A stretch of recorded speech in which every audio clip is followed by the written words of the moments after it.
All right, guys. So this is what I had promised you, and this is kind of a new territory for me as well. But guess who came to visit? Oh, look at that sweet little dog. Yeah. Okay.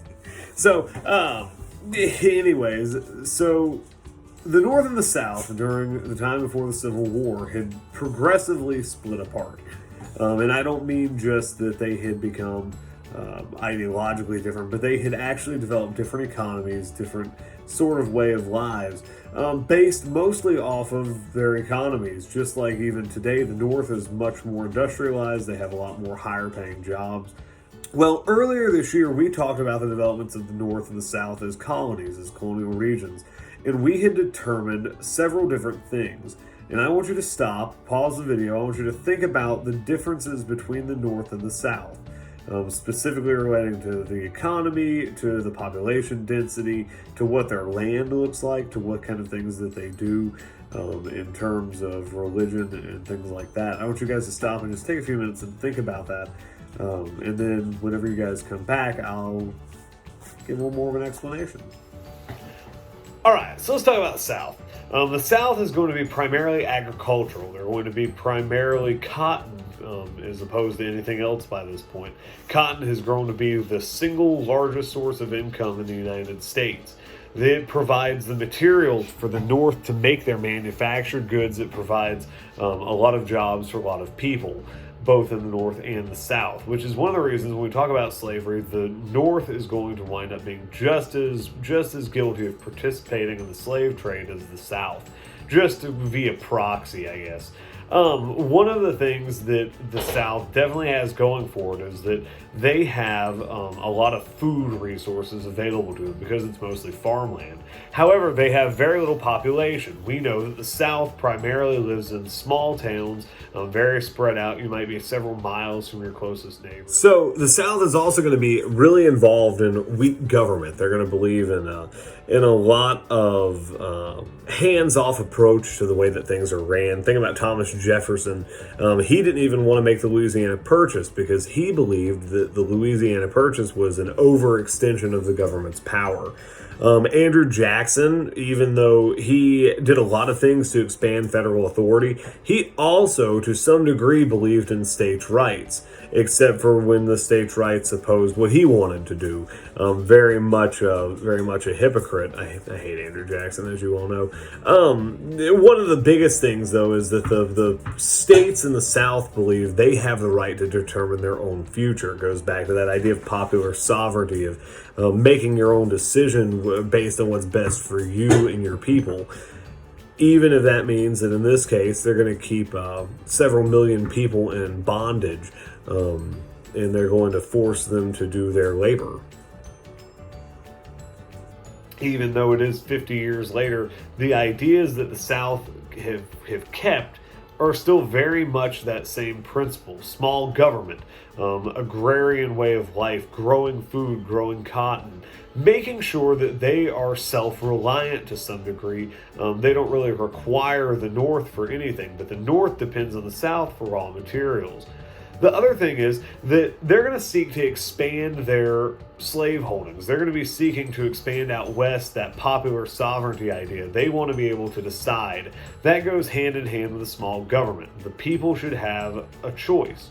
So the South is going to be based on agriculture. It's going to be mostly small cities and small towns, no major cities. There's not going to be a strong central government that they're going to really want to recognize. They're going to like small governments with low taxes and pretty much no regulation. They're going to want to expand that slavery that goes hand in hand with that small government, the idea of popular sovereignty.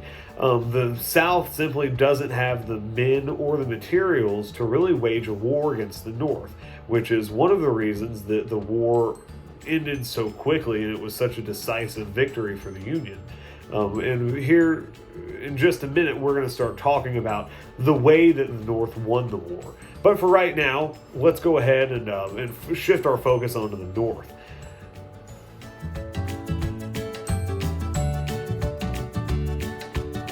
Let's go potty. Come on. Hang on, I'm going to let the dogs out.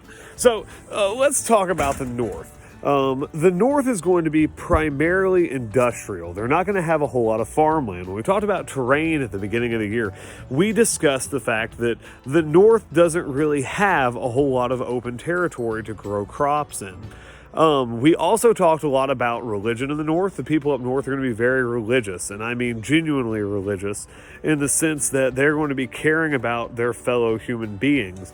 Probably even more so than the people in the South, who, while they believe taking care of their neighbors, the problem is that slaves are not people, so they don't have any rights.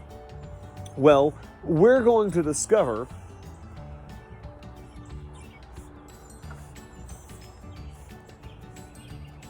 what are you doing? Get away from that rail. Go on. Get off the deck. Come on. Dogs, though. Come on. Leica, come on. Ma'am. Well, come here. Well, come here. I know you don't like it because the ground's wet. It's a tough life. It's a tough life. We're going to discover that the North is going to be very religiously motivated to end slavery because they feel that treating God's people, human beings, creatures made after God's own image like this, is not acceptable. Well, the South doesn't really take that view. One of the things that we will start to see is that there's not only a political and economic divide, but also a religious divide based on the idea that black people aren't people. So the North is going to be primarily industrial. They're going to have large cities. They're going to have very little farming, a lot of manufactured goods. They're going to have at least 3 times the population of the South, partly because of heavy immigration from Europe. A lot of people left Europe, came to the North because they wanted to better their lives. They're going to have the primary advantage of having the U.S. Army on their side because a lot of the people that fight in the Army are going to be immigrants because they were promised citizenship. They have manufactured goods, they have rifles, ammunition, they have all kinds of materials that make fighting a war a lot easier. The South had one distinct advantage militarily, though, and that was that they had a lot of veteran generals. A lot of the guys that had served in the U.S. military as commanding officers, high-ranking officials, they were actually from the South, which is kind of odd because most of the enlisted guys are going to wind up being from the North, be immigrants, also a lot of free black men. The North is going to be able to field a much larger army, especially initially, than the South did. They're going to have more weapons. They're going to have more manufactured goods. However, they're going to discover that they're going to have a food shortage that is somewhat of a problem, but it's pretty easily overcome. They just buy food from other countries and have it imported. So the North and the South are distinctly different for a variety of reasons. So let's recap those. So the North and the South are going to be very different. The South is going to be primarily agricultural, while the North is going to be primarily manufacturing based. The South has a very small population. It's very spread out. Small towns and villages, individual farms that can be hundreds of miles in square footage, which means that they're not going to see their neighbors as frequently. The North is going to be large cities. They're very closely packed together. There's a lot of immigration in the North because people are coming to get factory jobs. They're coming to build that American dream. The South is going to have an economy that is not based on free labor that is paid, but they're going to have an economy based on slavery, which means that if they don't have any slaves, if there's no one there to get the slaves to go to work, then they're not going to have any labor. The South is going to be able to produce food and cotton.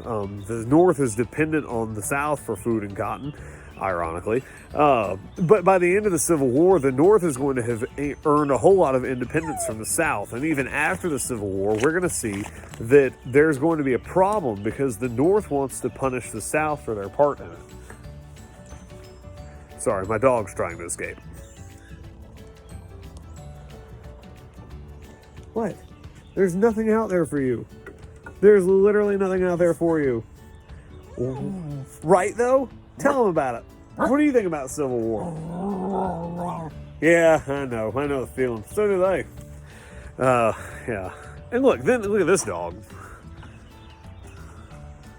North and the South are just very different, and we're going to discover that as we get into some stuff about the Civil Wars, look at some of the technology, the South is years behind the North. The South is still using steamboats, and they're still using flatboats to send goods, while the North has a lot of train tracks. So the next video that I'm going to post is going to be a little bit about the technology, now that we kind of know some of the big broad differences between the North and the South. Next time you see me, we're going to do a little bit of talking about some technology, some differences, how much more advanced the North is than the South. So wash your hands, don't look at any doorknobs, and don't waterfall, because it doesn't kill the coronavirus.